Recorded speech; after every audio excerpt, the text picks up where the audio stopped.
안녕하세요. 실한 사연 즐겨 들으며 위안 삼아 살아가는 40대 여자입니다. 봄이 오는 요즘 제 인생에도 믿을 수 없는 봄날이 왔어요. 바로 임신이에요. 결혼 생활을 쭉 해왔지만 아이가 생기지 않아 포기하고 있었는데 기대하지도 않은 아이가 생겨서 얼마나 기쁜지 얼떨떨하기도 하고 기쁘기도 하고 정말 인생이란 예측할 수가 없는 것 같아요. 결혼 생활 또한 저에게는 임신처럼 예측할 수 없는 일이었는데 그 이야기를 해볼까 해서 사연을 적어봅니다. 들어보시면 한숨이 절로 나올 거예요. 저 역시 생각만 해도 답답해지거든요. 그럼 시작해볼게요. 저는 고등학교 졸업 이후 곧장 미용실을 취직해 일을 시작했어요. 할 줄 아는 것도 없이 손님들 샴푸하는 것부터 시작해서 하나씩 배우게 됐고 제법 손님 머리를 만지게 된 건 그로부터 3년 후였던 것 같아요. 손님도 많고 일을 배우려는 사람들이 많은 곳이라 시간이 오래 걸렸어요. 그래도 밑바닥부터 시작을 했기에 일에 있어서는 확실하다는 말을 자주 들으면서 실력을 쌓아갔어요. 제가 미용실에서 일을 하게 된 계기는 가정 형편 때문이었어요. 자식은 저 하나뿐이었고 아버지는 편찮으셔서 일을 할 수 없으셨어요. 당시 젊은 나이였지만 중풍에 걸리셨거든요. 원인은 역시나 술이었고요. 술 빼면 저희 아버지 이야기를 할 수 없을 정도로 애죽하셨는데 몸도 돌보지 않고 술만 드시다가 결국 병에 걸리고 마셨어요. 그 일이 제가 고등학교 때 일어났고 그 후 저희 집에는 수입이 딱 끊어졌어요. 엄마는 아버지 병수발을 드셔야 해서 일을 하더라도 짧게 하는 아르바이트밖에는 할 수 없었는데 그게 돈이 얼마 안 되잖아요. 우리 집 식비나 될까요? 그래서 저도 진학할 생각 없이 곧장 일을 시작했는데 기술을 가지고 싶다는 생각이었어요. 동네 미용실 보니까 나이 들어도 혼자 미용실 하나 운영하면서 먹고 살겠더라고요. 그래서 당장은 박봉이지만 그 길로 선택을 했고 아껴 쓰고 또 아껴 쓰면서 꾸준히 경력을 쌓아갔어요. 아버지는 중풍 때문에 반신불구가 되신 이후 일도 할 수 없었지만 성격이 완전히 달라졌어요. 술을 좋아하시긴 해도 늘 유쾌하고 사람 만나기 좋아하셨던 분이셨는데 몸이 불편해지면서 얼굴에도 마비가 와서 말도 제대로 못하셨거든요. 사람들과 일상 대화도 제대로 안 되니 상실감이 크셨는지 신경질적인 사람으로 변했어요. 자신의 손발이 되어주는 엄마한테 주로 화풀이를 하셨고요. 진짜 말귀 이렇게 못 알아들어. 거기가 아니고 그 옆에라고. 여기요? 여기 아파요? 그래 거기 사람이 말을 하면 좀 제대로 알아들어. 당신 발음이 세니까 내가 못 알아듣죠. 이 옆에 내가 또 그 소리지. 내가 그런 말 하지 말라고 했어 안 했어? 미안해. 당신이 너무 짜증을 내니까 그렇죠. 내가 죽어야 속이 시원하지. 무슨 말을 그렇게 해요? 파스 제대로 붙여줬잖아요. 짜증 좀 그만 내요. 왜? 듣기 싫어? 듣기 싫으면 짐 싸서 도망가든가. 여보. 도망가기만 해봐. 내가 끝까지 쫓아가서 죽여버릴 테니까. 하루도 조용할 날이 없었어요. 아버지는 자신이 반불구진세가 됐다는 게 못마땅 하셨고 혹시나 엄마가 그런 자기를 버리고 갈까봐 걱정을 하셨어요. 그렇게 걱정이 되시면 엄마한테 말이라도 곱게 해주시면 될 텐데 굳이 화를 돋우는 말을 해선 엄마 혈압 오르게 하셨어요. 일부러 그러신다는 걸 엄마도 저도 알지만 계속 그런 소리 들으면 어느 누구도 배겨내지 못할 거예요. 좋은 소리가 아니니까요. 그래도 엄마는 가정을 끝까지 지키셨고 홀로 눈물 짓는 일이 있어도 절대 제 앞에서 티를 내지 않으셨어요. 아빠가 또 싫은 소리 했어? 왜 울고 있어? 연욱이 왔니? 언제 왔어? 저녁은 먹고 왔어. 내가 아빠한테 얘기 좀 할까? 아픈 사람한테 무슨 얘기를 해? 솔직히 아빠 너무 심하잖아. 좋은 소리도 하루 이틀이라는데 자꾸 엄마 의심만 하고 그냥 고맙다고 하면 될 것을. 몸이 아픈데 좋은 생각이 나겠어? 우리가 이해해야지. 가족이잖니. 가족이면 더 잘해줘야 하는 거 아니야? 됐어. 너는 신경 쓰지 마. 네 아빠는 내 몫이야. 엄마가 알아서 하니까 너는 네 살궁리만 하면 돼. 그게 어떻게 돼? 집에 오면 저절로 보이는데. 엄마가 괜히 티를 냈다. 미안해. 엄마. 아픈 사람이라며 속으로 상쾌 위안하는 엄마가 너무 불쌍해 보였어요. 아프기도 전에 엄마한테 잘해준 것도 없으면서 평생 자기 위주로만 생각하는 아버지가 밉기도 했죠. 차라리 세상에 없는 게 엄마한테 훨씬 낫겠다. 그런 못된 생각도 한 적이 있었어요. 제가 불효녀죠. 아버지를 너무 미워해서일까요? 어느 겨울 감기에 걸린 아버지는 폐렴이 합병증으로 왔고 그 일로 세상을 떠나고 말았어요. 감기 때문에 아버지가 죽게 될 줄은 정말 상상도 못했었는데 엄마도 저도 허망하게 아버지를 잃고 충격을 받게 됐어요. 저는 그래도 일을 다니면서 마음을 추스릴 수가 있었는데 문제는 엄마였어요. 연호가 네 아버지가 너무 보고 싶다. 나한테는 참 지독한 사람이었는데 다시는 볼 수 없다고 생각하니 너무 보고 싶어. 엄마 이제 그만 털어내요. 언제까지 아버지 생각할 거야. 엄마가 이래도 아버지보다 나도 알지. 나도 알아. 그런데 그게 잘 안 되잖아. 엄마. 엄마는 아버지가 보고 싶다고 울고 저는 그런 엄마가 안타까워 울었어요. 살아계실 때는 그렇게 엄마한테 악담을 하시더니 돌아가신 뒤에도 엄마를 놔주지 않는 아버지였어요. 두 사람이 천생연분이라도 한 건지 엄마는 그 후에도 도통 기력을 찾지 못하시더니 너무 피곤해하셔서 하게 된 건강검진에서 암을 발견하게 됐어요. 신장암이셨는데 투병생활 5년 후에 결국 돌아가시고 말았어요. 엄마는 자신이 암이란 걸 알게 됐을 때 저에게 이런 말을 한 적이 있어요. 내 몸에 생긴 암덩어리가 왠지 네 아빠가 만들어준 것 같다. 엄마 무슨 그런 말을 해. 내가 자기 안 따라오니까 이렇게 해서라도 오게 하려고 그런 것 같아. 내가 참 미련스럽다. 진작 따라가지 않고 버티다가 결국 이렇게 가는구나. 엄마 수술도 했고 나을 수 있대. 왜 그렇게 안 좋은 쪽으로만 생각해. 너한텐 미안하지만 수술도 하지 말 걸 그랬어. 어차피 죽을 텐데 괜히 너한테 짐 만들고. 엄마가 이런 말 하는 게 나한테는 더 미안하지. 진짜 제발 기운 좀 내. 엄마가 힘을 내야 병도 있겠지. 알았어. 약 잘 먹고 병원 진료도 잘 다니고 있잖아. 이제 그런 소리 하지 마. 알겠지? 기운 없이 대답하던 엄마 모습이 늘 위해 선명해요. 엄마는 아빠를 그렇게 미워했으면서 또 죽도록 사랑하셨던 것 같아요. 그러니 팔자 고칠 생각도 못하고 따라 죽는다는 말만 했겠죠. 말이 시가 된다고 결국엔 아버지 따라 세상을 떠나고 마셨어요. 부모님 두 분 다 세상을 드시고 홀로 남은 저는 사는 게 너무 원망스러웠어요. 남들은 좋은 집에 태어나 좋은 부모 아래 대접받으면서 편하게 살던데 왜 내 인생은 이 모양 이 꼴인지.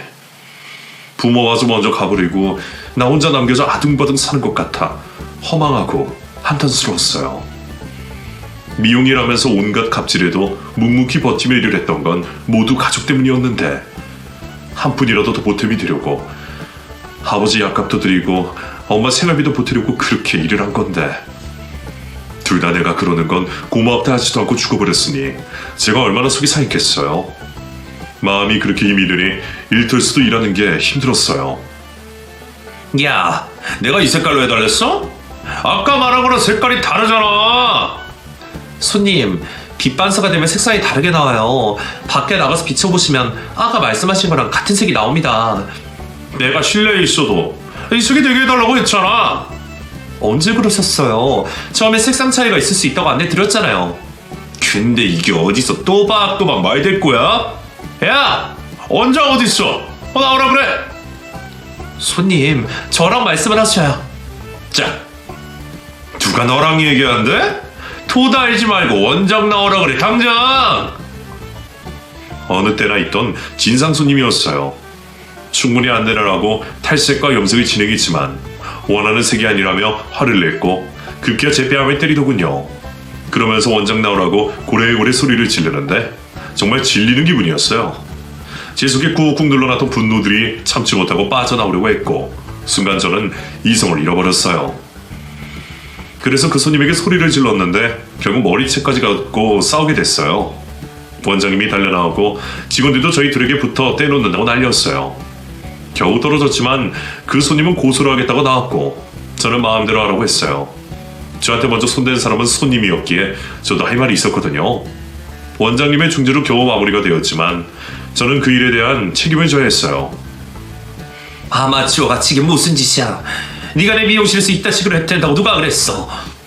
죄송합니다. 진짜 죄송하기는 해?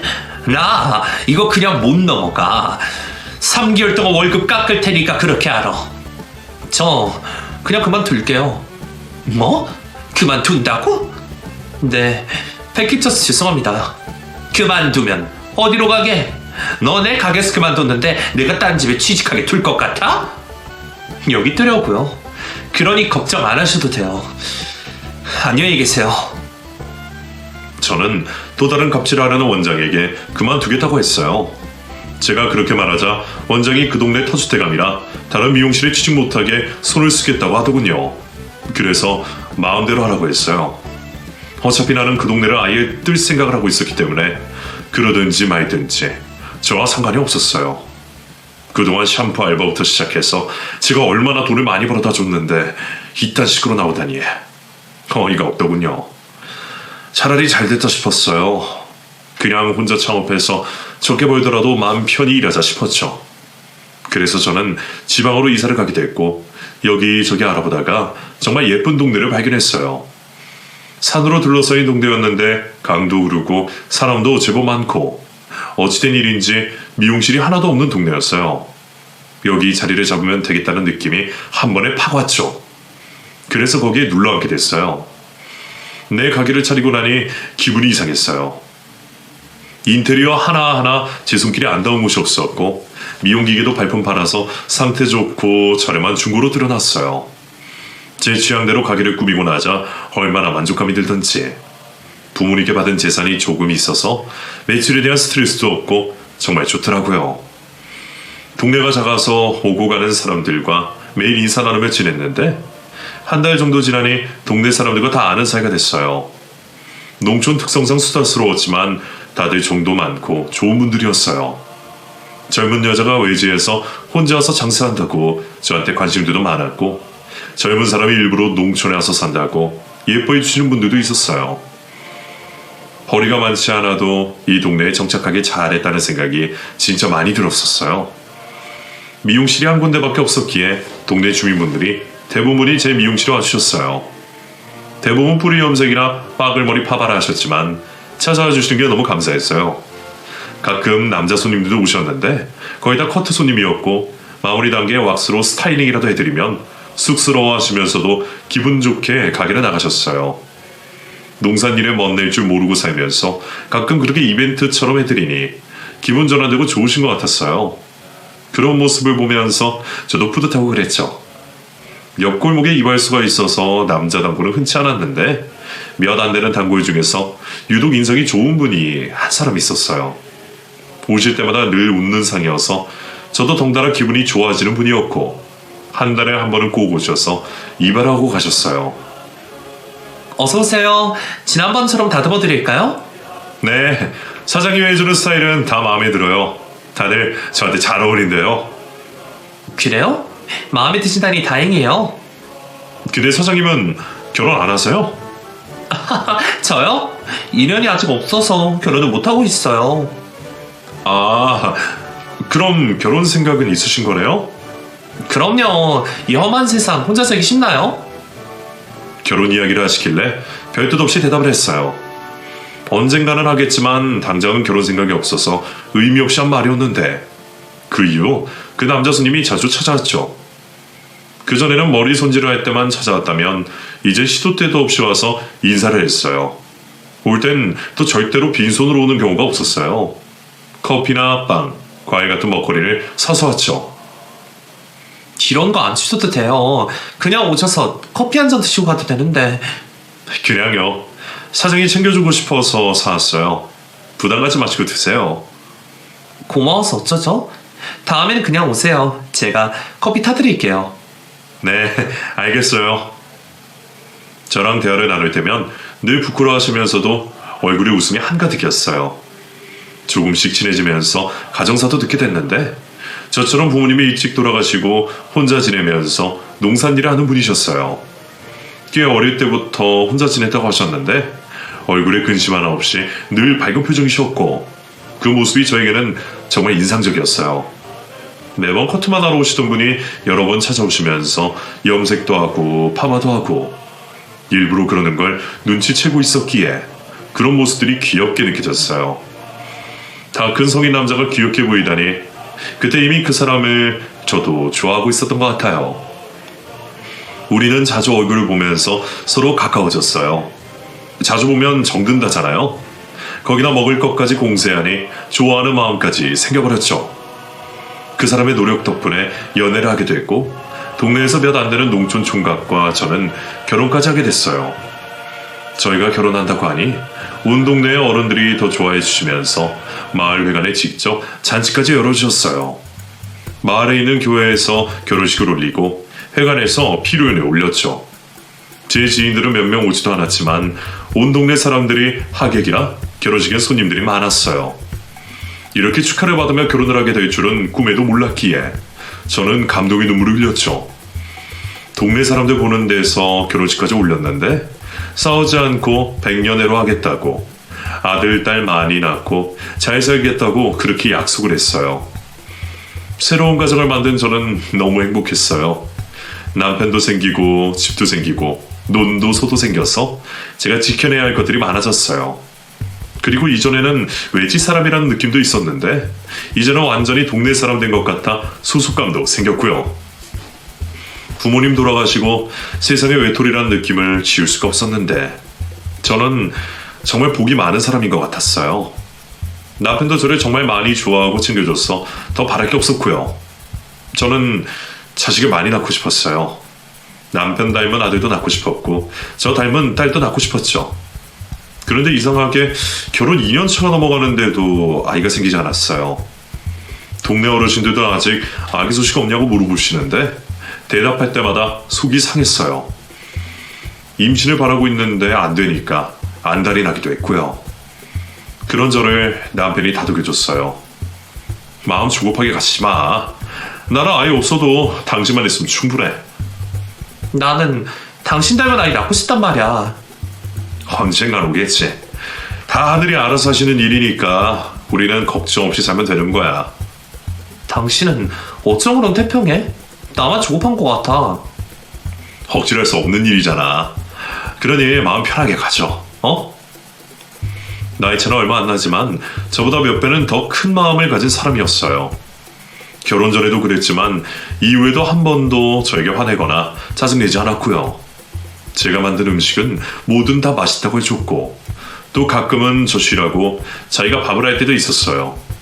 여러모로 사람 위하는 방법을 잘 아는 그런 멋진 사람이었어요. 그런데 그런 그 사람에게도 불행이 찾아왔어요. 오랜만에 친구들 모임에서 등산을 가게 됐어요. 농산일이 바쁠 때는 쉴 틈이 없는데 겨우 날짜를 맞춰 가게 된 모임이었어요. 일만 하느라 친구 모임은 잘 가지 않는 사람이었기에 재미있게 잘 다녀오라고 보냈는데 사지 멀쩡히 아침에 떠난 사람이 집에 돌아올 때는 걸어서 오지를 못했어요. 산에 타러 갔다가 미끄러져서 굴러 떨어졌거든요. 재수씨, 동석이 지금 병원에 가고 있어요. 산길에 미끄러져서 다쳤는데 구급차 타고 가고 있으니 너무 걱정 말아요. 진짜요? 어떡해. 진짜 괜찮은 거죠? 일단 병원으로 오세요. 제가 동석이 보고 있을게요. 네, 알겠어요. 동석씨, 잘 부탁해요. 남편이 산에서 굴러떨어져 병원으로 이송 중이라는 연락이 왔어요. 일하던 중에 받는 전화에 너무 당황한 저는 가게 문을 닫고 곧장 병원으로 갔죠.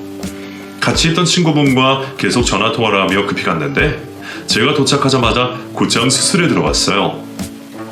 대체 얼마나 다친 거예요? 구르면서 바위에 허리를 부딪혔는데 조금 심각하다고 하네요. 세상에, 어떡해. 울지 말아요. 동석이 재수씨 때문에라도 수술 잘 이겨낼 겁니다. 재수씨라면 껌뻑 죽는 놈이잖아요. 제발. 수술실 앞에 대기하면서 계속 빌었어요. 누구한테 비는지도 모르고 그저 수술이 잘 되기만을 빌고 또 빌었죠. 한참이 지나 수술실에서 나온 남편은 의식이 없었어요. 고통스러웠는지 얼굴이 찡그린 채 잠들어 있었고요. 의사 선생님은 경과를 봐야 한다고 하셨고 기적을 바라는 수밖에 없다는 말을 하셨어요. 저는 그 소리에 주저앉고 말았어요. 의식을 곧 찾은 남편은 걱정하는 저를 보며 괜찮다고 했어요. 병원에서 태어날 때는 씩씩하게 걸으며 저를 안고 집에 들어갈 거라고 호언장담했고 아픈 와중에도 저를 웃기려고 하는 그 사람을 보며 눈물이 나다가도 웃음이 나고 그랬죠. 괜찮을 거라고 하는 그 사람의 말을 믿고 싶었어요. 그래서 걱정을 내려두고 태어난 날만 기다렸는데 결국 집에 들어갈 때는 휠체어를 타고 들어가게 됐어요. 믿고 싶지 않았지만 하반신 마비가 오고 말았어요. 그때 그 사고로 우리 부부는 완전히 달라졌어요. 늘 유쾌하고 호탕하던 남편은 신결지적이고 화를 못 참는 그런 사람이 되었어요. 남편 곁을 지키며 간호를 하던 저는 그런 모습을 보며 뭔가 익숙하다는 느낌을 받았어요. 네, 바로 저희 아버지의 모습이었죠. 자신이 아픈 것도 모두 엄마 탓을 하던 그 못난 아버지의 모습을 내 남편에게서 보게 됐어요. 덜컥 겁이 났어요. 나도 엄마처럼 그렇게 병든 닭처럼 평생 살게 될까봐. 하지만 제가 할 수 있는 일이 없었어요. 아픈 남편을 두고 도망갈 수는 없는 일이었으니까요. 저는 엄마가 겁쟁이라고 생각했었어요. 상황에 순응하며 벗어날 생각도 못하는. 그런데 제가 그 입장이 되고 나니 어쩔 수 없는 일이었죠. 내 남편이고 내 사람이기에 버리고 떠날 수는 없었어요. 전생에 무슨 죄를 지었을까? 그런 생각을 하며 10년간 명수거를 했어요. 하반신 마비가 된 남편은 갈수록 어린아이가 되어 모든 일을 저에게 의지했고 짜증과 신경질, 화를 모두 저에게 쏟아냈어요. 멀쩡하게 걸어다녔던 사람이기에 상황을 빨리 받아들이지도 못했고요. 그 모든 것들을 저는 묵묵히 받아냈어요. 처음 저를 좋아할 때의 그 사람을 생각하며 될 수 있는 한 다 끌어안으려고 했고요. 그런데 움직이지 못하기 때문인지 남편 건강에 문제가 생겼어요. 너무 피곤해하길래 건강검진을 했는데 간 경화 판정을 받은 겁니다. 술은 입에도 대지 않는 사람인데 뜬금없는 병 이름에 저는 너무 당황했어요. 이제는 하다 간에도 문제가 생겨? 내가 어이가 없어서 이제 죽을 날만 기다리면 되겠어. 아이 마누라, 나 곧 죽으니까 시집 새로 가면 되겠다, 그치? 무슨 소리 하는 거야? 왜 그런 소리래? 지금도 너는 내가 지긋지긋하지? 도망가고 싶지? 말해봐. 솔직하게 말해보라고. 제발 좀 이러지 마. 나도 지쳐. 언제까지 이럴 거야? 울어? 지금 울고 싶은 사람이 누군데 네가 왜 울어? 네가 왜 우냐고? 여보, 제발 이러지 마. 나도 힘들어.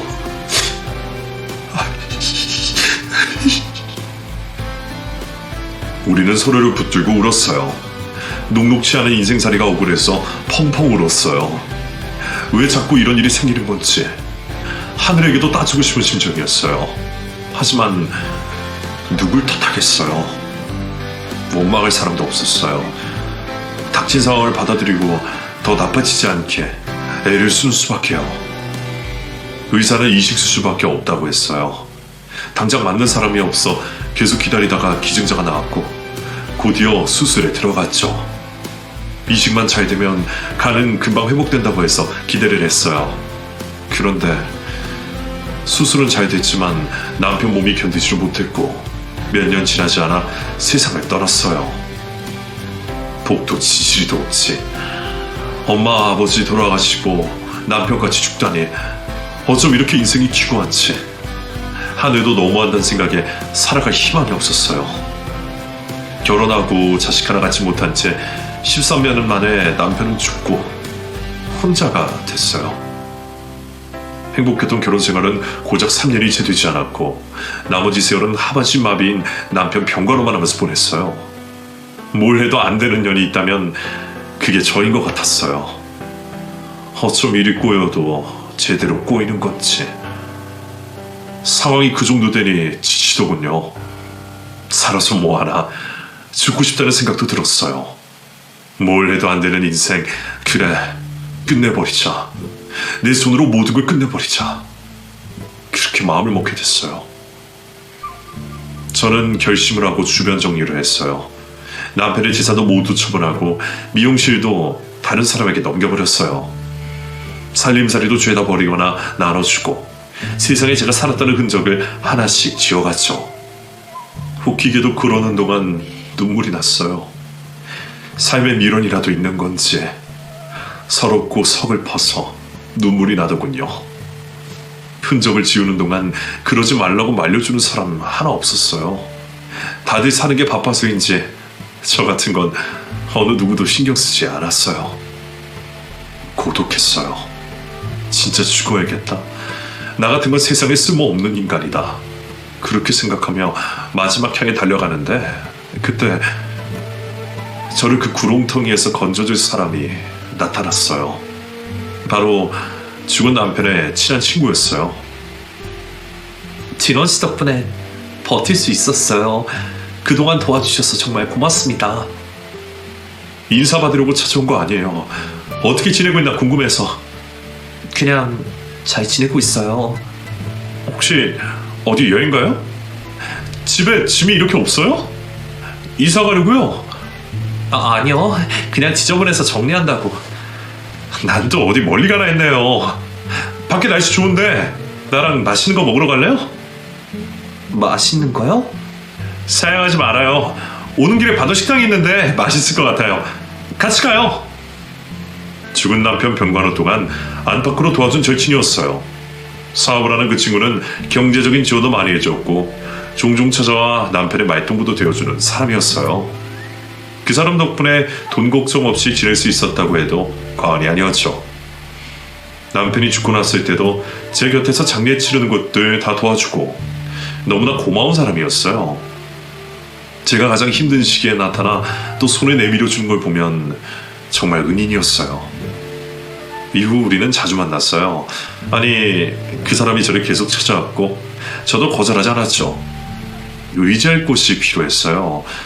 오래 봐온 사람이라 믿을만 했고 힘들어하는 저를 위로해주는 좋은 사람이었어요. 우리는 점점 가까워졌어요. 마음이 힘들 때라 그런지 그 사람에게는 거부감이 들지 않았거든요. 그런 와중에 그 사람이 저에게 고백을 했어요. 오래전부터 내 마음속에 당신이 있었어. 친구의 아내였기에 차마 표현할 수가 없어서 죽을 때까지 혼자 간직하려고 했던 마음이야.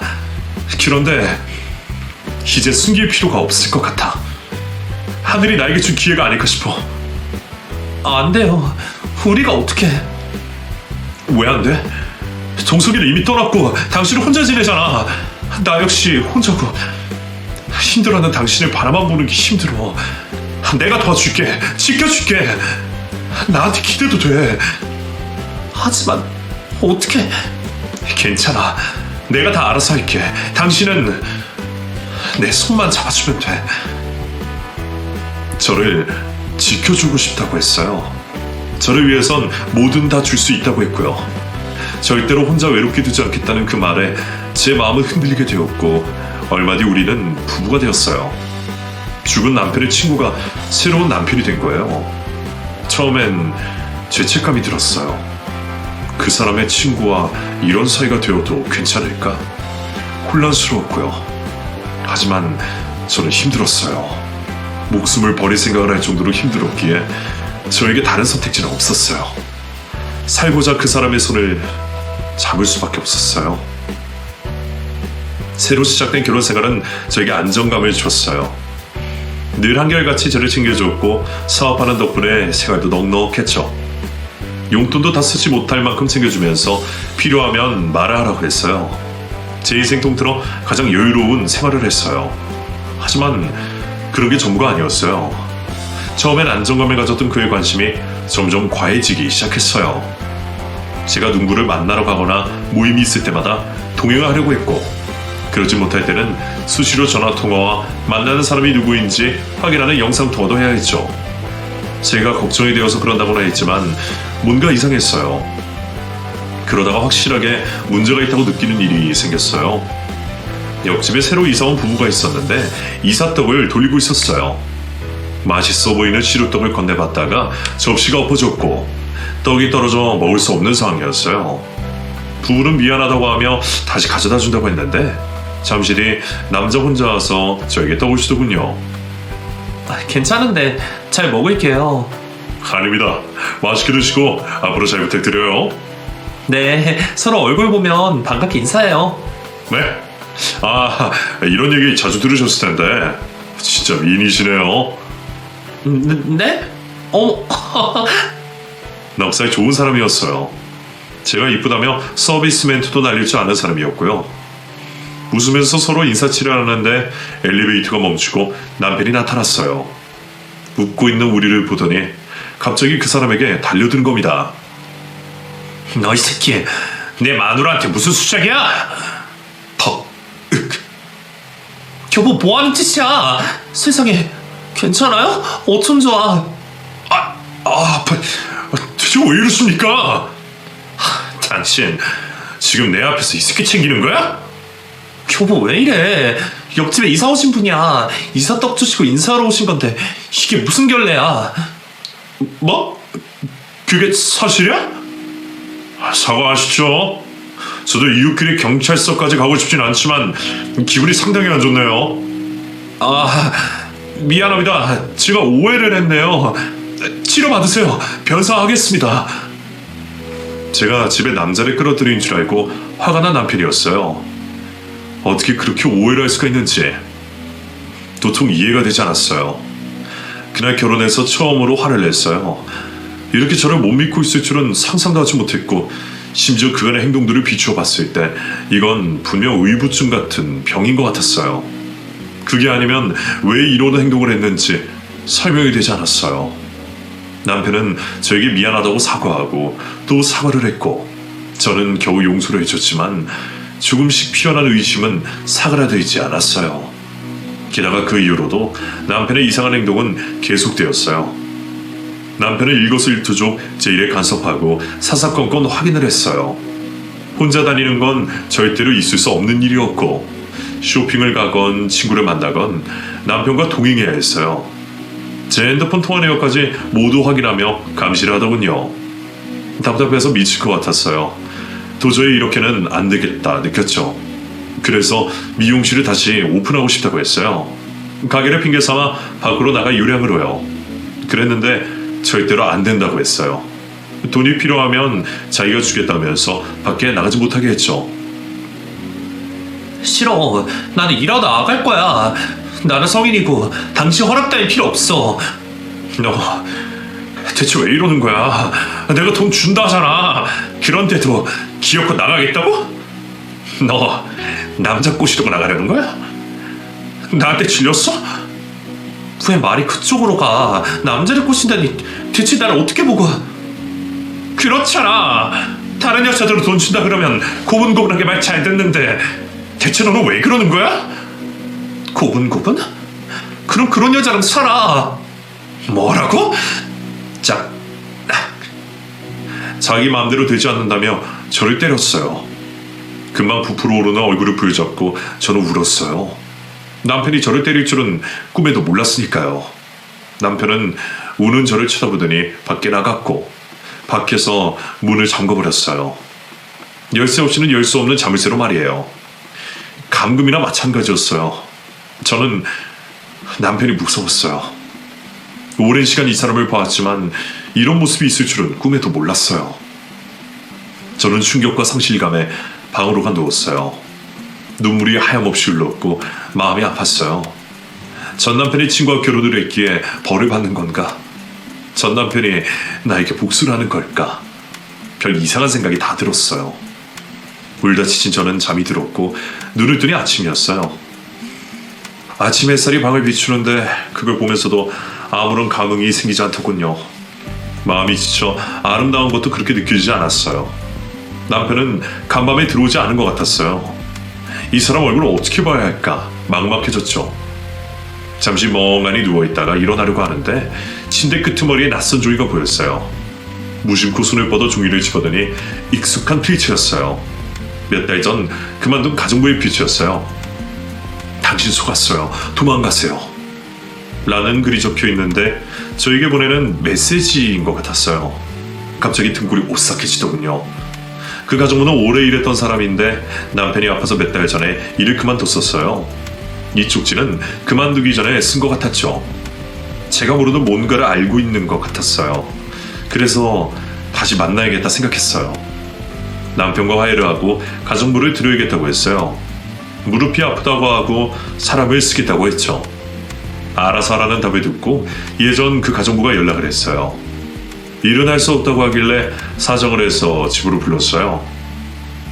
이 쪽지 당신이 쓴 거죠? 발견하셨군요. 못 보셔도 어쩔 수 없다 싶어서 침대 밑에 넣어두고 갔었는데 이거 뭐예요? 왜 이런 쪽지 두고 가신 거예요? 아직 이상한 눈치 못 채셨어요? 뭔데요? 얘기해주세요. 괜히 말했다가 제가 곤란하면. 저는 그 가정부에게 돈을 내밀었어요.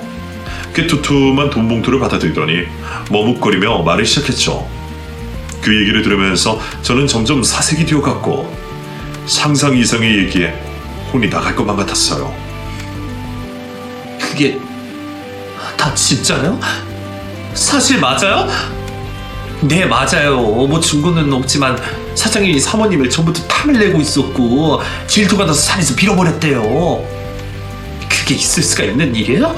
자기 친구 와이프가 탐나서 친구를 산에서 밀어버렸다는 게? 저도 모르죠. 술 먹고 혼자만 하는 거 들었을 뿐이에요. 아줌마 같은 걸 뻔히 아는데 그런 말을 했다고요. 그때 인사불성이 될 정도로 술 먹고 들어온 날이에요.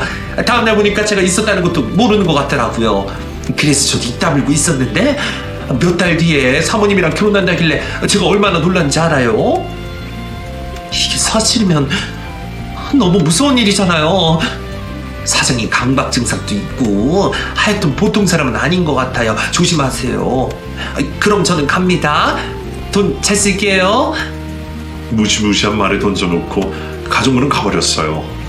믿을 수 없는 이야기에 저는 여전히 정신을 차릴 수가 없었고요.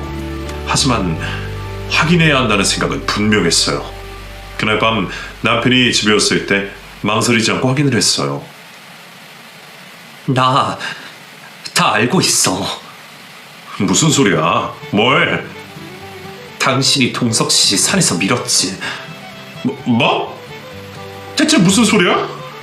당신 예전부터 나 좋아하고 있었어? 나 때문에 정말 동석 씨를 밀어버린 거야. 그런 거야? 아니야. 누가 그래?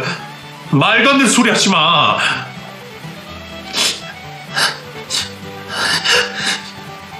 남편은 아니라고 발뺌했지만 눈에 띄게 당황한 모습이었어요. 동요하는 일이 잘 없는 평소 성격을 본다면 뭔가가 있는 게 확실했고 제가 알고 있는 사실이 맞을 수도 있다는 것에 무게가 실렸죠. 눈물이 났어요. 나 때문에 그 착한 사람이 고통 속에 살다가 간 것 같아서 미안한 마음도 들었어요. 이 모든 사실을 알게 됐는데 결혼 생활을 더 유지한다는 건 있을 수 없는 일이었죠. 헤어지는 게 맞았어요. 저와 남편은 같이 살 수 없는 운명이라는 생각이 들었어요. 헤어져. 말도 안 되는 소리 듣고 와서 나한테 헤어지자고 하는 거야? 이렇게는 못 살아. 당신이 아니라고 하지만 내 눈에 당신이 맞는 것 같아. 이렇게 열심히 했는데 어떻게 같이 살아? 아니야, 나 믿어줘. 아니, 나 이제 당신 무서워. 미안해. 저는 한 공간에 있을 수 없다는 생각에 가방을 집어들었어요. 남편이 잡았지만 부딪히고 현관을 향해 걸었죠. 그때 갑자기 와장창 소리가 나더니 비명 소리가 들렸어요. 깜짝 놀라 돌아보니 베란다 문이 열려 있었고 남편은 보이지 않더군요. 급히 아래를 쳐다봤는데 세상에 남편이 아래에 떨어져 있었어요. 놀란 저는 울면서 1층으로 내려갔고 누군가 119를 부르고 있었어요. 다행히 저층이라 죽지는 않았지만 아픈지 신음을 흘리며 고통스러워했어요. 눈앞에 벌어진 일이었지만 믿을 수가 없었어요. 왜 이런 짓을 했는지, 제가 어떻게 감당하려고 이러는 건지 남편이 원망스러웠어요. 제 마음을 붙잡기 위해 집에서 떨어진 남편은 다행히 목숨은 구했지만 고관절이 다치면서 다리를 절게 되었어요. 장애인이 되고 만 거죠. 병원에서 입원 치료 후 집에 들어오는데 절투기는 남편을 부축하면서 만감이 교차했어요. 이 남자의 삐뚤어진 사랑 때문에 저는 절대로 도망갈 수 없겠구나. 그런 생각이 들었죠. 앞으로 어떻게 해야 할까 고민이 됐어요. 저 때문에 불구간된 사람을 떠나야 할까? 아니면 모든 일을 덮고 앞만 보며 살아가야 할까? 고민을 거듭한 끝에 저는 살아가는 걸 택했어요. 무섭고 지독한 남편의 사랑이지만 또 한편으론 세상에 누가 나를 이 정도로 사랑해줄까 싶은 생각이 들더군요. 내가 좋아서 자신의 몸도 살아나는 이 사람을 어떻게든 사람으로 만들어 내가 데리고 살아야겠다 싶었어요. 그렇게 마음을 먹고 나니 한결 편하게 생활할 수 있게 됐고 이후 서로에게 맞추면서 살고 있습니다. 그런데 웃기게도 얼마 전에 임신을 한 걸 알게 됐어요. 아이가 생기자 저는 포기를 하고 있었거든요. 그런데 기적적으로 아이가 생겼어요. 이런 상황에 아이가 생기다니 우리들 천생연분인 걸까요? 많은 나이에 첫 아이라서 위험하긴 하지만 끝까지 잘 챙겨서 낳고 싶어요. 이런 게 기적 맞죠? 아이가 태어나면 좋은 부모가 되어주고 싶어요. 지금은 그것만 생각하면서 살고 있습니다. 제 이야기는 여기까지예요. 끝까지 들어주셔서 정말 고맙습니다. 건강하세요.